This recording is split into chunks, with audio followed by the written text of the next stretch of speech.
So welcome to ACCA On Air at Foodex 2016. This morning in the chair I have Ian Wright, who is the Director General for the Food and Drinks Federation. Good morning, Ian. Morning. Hope you're well. Thank you, yes I am. Good, it's a very interesting show this year. Huge, very exciting. Huge show, lots of supply chain companies here, lots of food companies here. Too many crisps. Too many crisps, too many pork scratchings. That's right. I'm interested to know, the industry's been growing up fast over the last few years. It's a very big industry now. Interested to know what you think the biggest challenges are going forward for the next couple of years. I think the biggest immediate challenge is the question of in or out of the European Union. Yes. Then beyond that, the massive challenge for us, bigger, more important than sugar, obesity, diet, is the whole question of getting enough skilled people into the industry. Right. That for me is the biggest mountain we have to climb. Right. Angela, this morning I spoke to, talked a lot about productivity and then the bringing on of apprentices, education courses at universities, that sort of thing. And the industry seems to be trying to help itself in a sense to bring on new people into the industry. Is that how you see it? Yes, we are, and I think we're doing a good job at it, but we need to do even better. Yeah. We're going to have a gap of about 100,000 people over the next 6 or 7 years. And if you think that we've only got 500,000 people in the industry, in the manufacturing part of the industry altogether, that's a massive, massive gap.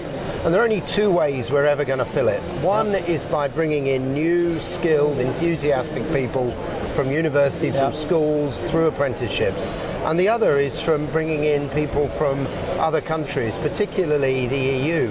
So an exit from the EU would massively damage the industry. You know, 30%, 1 in 3 of our workers are from non-UK countries. Right. So losing them and having to fill that 100,000 gap would be a real problem. That could really damage what essentially is a very, very successful UK sector of the economy. Yeah, and there are real opportunities for us because we are not entirely the manufacturers of our own food.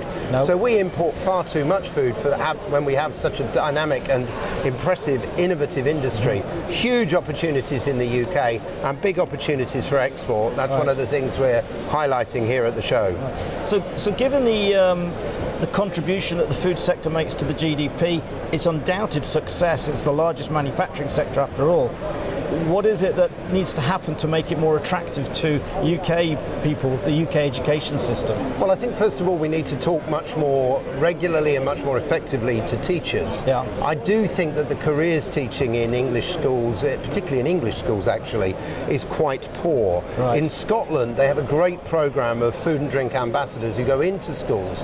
And I don't know if you know, but kids are 4 times more likely to take a job with a particular manufacturing sector if they've encountered somebody from that sector during their school years. So we need to get people into the schools and tell them what a great career they can have in food and drink. I guess that's what the car industry and the aerospace industry do a little bit more successfully than the food industry. Massively better than we are, and I think also we have simply neglected that over the years. Now the industry is waking up to that, and I hope over the next 2 or 3 years we'll get even better at that. Yeah. A lot of the initiatives have to come from individual companies. We're clearly not in a position as the Food and Drink Federation, or indeed any of the trade associations, to make this happen on our own.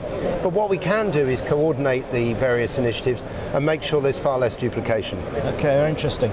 Do you think the government is doing enough to support the industry then? It's a big sector after all. And I wonder if they take it as seriously as they should do. No, I don't think they do. I think DEFRA, Liz Truss, George Eustace have woken up to the excitement of the industry, and they've been great advocates for us. But far too often when ministers go abroad or do photo calls, they want to be pictured in front of big metal boxes with wheels, or they like hard hats. They seem to like heavy engineering, motor, aerospace, as you say, when actually this is a more valuable sector. Some of it is down to them not wanting to put on the hairnet and wellies, but some of it is also just a misunderstanding of the importance of this industry. We're taken for granted.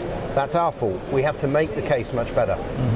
So going back to Brexit, which is clearly on everyone's minds at the moment, do you think, other than the skills side, do you think there'll be an impact economically towards the food industry if Britain chooses to leave the EU? I think there'll be a huge impact because we have access to a market, the single market, of 400, 500 million people. It's the largest single consumer market in the world, and we have privileged access.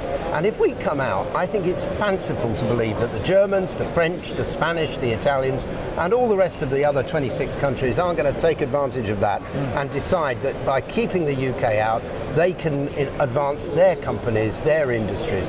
If we're not in it, we're not going to have a chance of that. No, interesting. Well, I think there's some interesting challenges ahead for the food industry, and I look forward to seeing what happens over the next couple of years. Thank you very much, Ian. Thanks very much indeed.